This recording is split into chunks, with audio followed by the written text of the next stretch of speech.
ಪಾರ್ವತಕ್ಕನ ಕನಸು ಬಿಡೋಕ್ಕೆ ಶುರು ಮಾಡಿ ಅವರು ಗೋಡೆಗೆ ದೀಪ ಇಟ್ಬಿಡೋದು.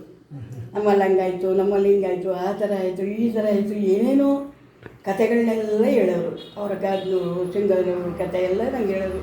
ಹ್ಞೂ ಅಕ್ಕ, ಹ್ಞೂ ಅಕ್ಕ, ಹ್ಞೂ ಅಕ್ಕ ಅಂದ್ಕೊಂಡು ನಾನು ಉಕ್ಕುತ್ತಾ ಇರೋನು. ಕಣ್ಣು ಮುಟ್ಟ ಮೇಲೆ ಇಲ್ಲ. ಅದನ್ನು ಸುಮಾರು ಇಲ್ಲ ಅಂದರು 100-150 ಸಾರಿ ನೋಡಿದ್ದೀನಿ ಪಾರ್ವತಕ್ಕನ. ಅಷ್ಟೆಲ್ಲ ಮಾತಾಡಿ ನಾನು ಅವ್ರ ಜೊತೆ ಕಾಳೆಗಳಿದ್ದಿದ್ದೆ ಕನಸಲ್ಲೇ. ಮಾತ್ರ ಅವರಿರೋ ಜಾಗಕ್ಕೆ ಹೋಗೋಕ್ಕೆ ನಮಗೆ ಋಣ ಇರಲಿಲ್ಲ. ಅದಾಯಿತು. ಪುನೀತ್ ರಾಜು ಬರೋಕ್ಕೆ ಶುರು ಮಾಡ್ಬಿಟ್ಟ ಕನಸಲ್ಲಿ. ಅವನು ಒಳ್ಳೆ ನಟ ಆದ ಅಂದಕ್ಕೆ ಆ ಕನಸಿನಲ್ಲಿ ನೆನೆಸ್ಕೊತಿದ್ದಂಗೆ ಪುನೀತ್ ರಾಜ್ಕುಮಾರ್ ಅವ್ರ ಅಕ್ಕ ಪೂರ್ಣಿಮಾ ಅವಳನ್ನು ಕರ್ಕೊಂಬಂದು ನಮ್ಮ ಚಿಕ್ಕ ತಾತನ ಮನೇಲಿ ಕೂತ್ಕೊಂಡ್ರು ಸರಿ ಕೀಟ್ಲೆ ಮಾಡಿದ್ರು. ಅವನು ಕೀಟ್ಲೆ ಮಾಡಿದ್ರು. ಯಾಕೋ ನಾನು ಕತೆ ಹೇಳ್ತೀರಿ ಅವ್ರು ಕೇಳೋರು. ಆವಾಗ ಯಾಕೋ ಹಿಂಗೆ ಆಡ್ತೀವಿ ಅಂದರೆ ಸರಿ ಅವ್ರು ಕೀಟ್ಲೆ ಮಾಡೋದು, ಹಿಂಗೆಲ್ಲ ಮಾಡ್ತಿದ್ರು. ಆ ಕನಸು ಕಂಡೆ ಪುಣ್ಯಾತ್ಮ. ಆಮೇಲೆ ಶಿವರಾಜ್ಕುಮಾರ್ ಒಂದ್ಸತಿ ಕಿಟ್ ಹೊತ್ಕೊಂಡು ಬಂದರು. ನಮ್ಮ ಬಾವು ಇದ್ದಾನಲ್ಲ ಅಮ್ಮ ಬಂದ, ಶಿವರಾಜಣ್ಣ ಬಂದ. ಬಾಪ ನೋಡಬೇಕು ಅಂತಿದ್ದು, ಸುಮ್ಮನೆ ಬರೀ ಕನಸು ನೋಡಬೇಕಂತ ಬಾಪ ಅಂತ ಹೇಳಿದಾಗ ಬಂದು ಸೂಟ್ ಕೇಸ್ ಇಟ್ಬಿಟ್ಟು ಕೂತ್ಕೊಂಡು ಕೈಕಲ್ಲಿ ತೊಳ್ಕೊಂಡು ಎಲ್ಲ ಮಾಡ್ಕೊಂಡಾದ್ಮೇಲೆ ನಾನು ಊಟ ಮಾಡಿದ್ದೀನಮ್ಮ, ನಾನು ಬೇರೆ ಕಡೆ ಎಲ್ಲ ಊಟ ಮಾಡಿದ್ದೀನಿ, ಏನೋ ಮನಸ್ಸುಂಟು ಬಂದೆ ಅಂತ ನನ್ನ ಜೊತೆ ಮಾತಾಡ್ದೆ. ಈ ರಾಘವೇಂದ್ರ ರಾಜ್ಕುಮಾರ್ ಇದ್ದಾನಲ್ಲ ಅವನಂತೂ ಪುಣ್ಯಾತ್ಮ ಈಗಲೂ ಕಾಣಿಸ್ಕೊತಾನೆ.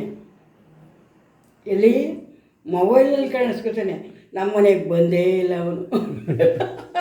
ಆ ಥರ ಕಾಣ್ತಿದ್ದೆ ನಾನು. ಕನಸಲ್ಲಿ ಹೋಗ್ದವಳು, ಯಾವಾಗಲೂ ಕನಸು ಕಾಣೋದು, ಅಂದರೆ ದೇವ್ರು ಕಾಣೋದು, ಅಂದರೆ ಜನ ಕಾಣೋದು, ಇಷ್ಟೇ ನನ್ನ ಆಸೆ. ಇಷ್ಟವಾಗಿರೋದು ನೋಡಬೇಕು ಅಂದರೆ ಕನಸಲ್ಲೇ ಬಂದ್ಬಿಡ್ತಿದ್ರು. ದೇವರು ಅಷ್ಟೇ, ನಾನು ಕಣ್ಣು ಮುಚ್ಕೊಂಡ್ರೆ ದೇವ್ರು ಕಾಣಿಸ್ತಾ ಇರುತ್ತೆ, ಎಲ್ಲ ದೇವ್ರನ್ನ ನೋಡ್ತೀನಿ. ನಾನೇನೇ ಯಾವ್ಯಾವ ದೇವ್ರು ನೆನೆಸ್ಕೊತೀನಿ, ರಾಮ ಕೃಷ್ಣ ಮಾರುತಿ ಕಾಣಿಸ್ಕೊಂಡ್ರೆ ಅವರು ಕುಂಜಾನರಸಿಂಹ ಸ್ವಾಮಿ ಟಿ ನರಸೀಪುರದಲ್ಲಿ ದೇವಸ್ಥಾನ ಇದೆ, ನರಸಿಂಹಸ್ವಾಮಿ ದೇವಸ್ಥಾನ, ಅದು ನಮ್ಮ ದೇವರೇ. ಅದರಲ್ಲಿ ಭಾಳ ಇಷ್ಟವಾಗಿ ಬ್ರಹ್ಮಸ್ವತ್ತದಿದೆ ಅಡ್ಕೋಟೆ. ಇದು ಗುಂಜಾನರಸಿಂಹ ಸ್ವಾಮಿ ದೇವಸ್ಥಾನಕ್ಕೆ ಹೋಗಿದ್ದು ಬ್ರಹ್ಮಸ್ವತ್ತದು. ಆ ಬ್ರಹ್ಮಸ್ವತ್ತಕ್ಕೆ ಹೋದಾಗ ಅಲ್ಲಿ ಅಡುಗೆ ಭಟ್ರಿದ್ರು.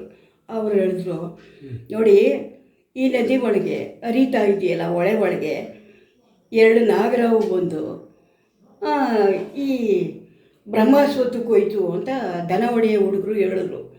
ಆವಾಗ ಆ ಹುಡುಗರಿಗೆ ಏನು ಹೇಳೋರು ಗೊತ್ತಾ, ನೋಡಪ್ಪ ಅದು ಹಾವಲ್ಲ, ಋಷಿಗಳು ತಪಸ್ಸು ಮಾಡಬೇಕಲ್ಲ, ಬ್ರಹ್ಮಸ್ವತ್ತದಲ್ಲಿ ಹರ್ಕೊಂಡೋಗಿ ನೀರಿನಲ್ಲಿ ಸ್ನಾನ ಮಾಡ್ಕೊಂಡು ಬರಲ್ಲ ಹಾವು, ಅವರು ಋಷಿಗಳು.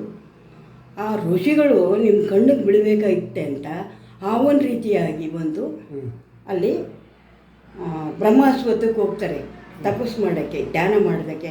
ನೀವ್ಯಾಕೆ ಬಂದ್ರಿ ಇಷ್ಟೊತ್ತಲ್ಲಿ? ದೇವತೆಗಳು ಓಡಾಡೋ ಜಾಗ ಇಲ್ಲಿ, ಗುರುಗಳು ಅಂತಿದ್ದು ಋಷಿಗಳು ಓಡಾಡೋ ಜಾಗ, ಇಲ್ಲಿಗೆಲ್ಲ ಬರಬಾರ್ದಪ್ಪ ಇಷ್ಟೊತ್ತಿನಲ್ಲಿ.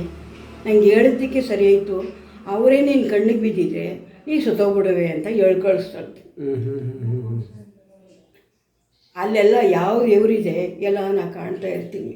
ನಾ ಯಾವ್ಯಾವ ದೇವಸ್ಥಾನ ನೋಡಿದ್ದೀನಿ ಅದು ಸಂಜೆ ಹೊತ್ತಿನಲ್ಲಿ ನಾನು ನೋಡಿ ದರ್ಶನ ಮಾಡ್ತೀನಿ. ನನಗೆಲ್ಲ ದೇವರು ಕಾಣಿಸುತ್ತೆ. ನಾ ಯಾರು ನೆನೆಸ್ಕೊಂಡ್ರು ನಾನು ಕನಸಲ್ಲಿ ಕಾಣ್ತಾ ಇರ್ತೀನಿ.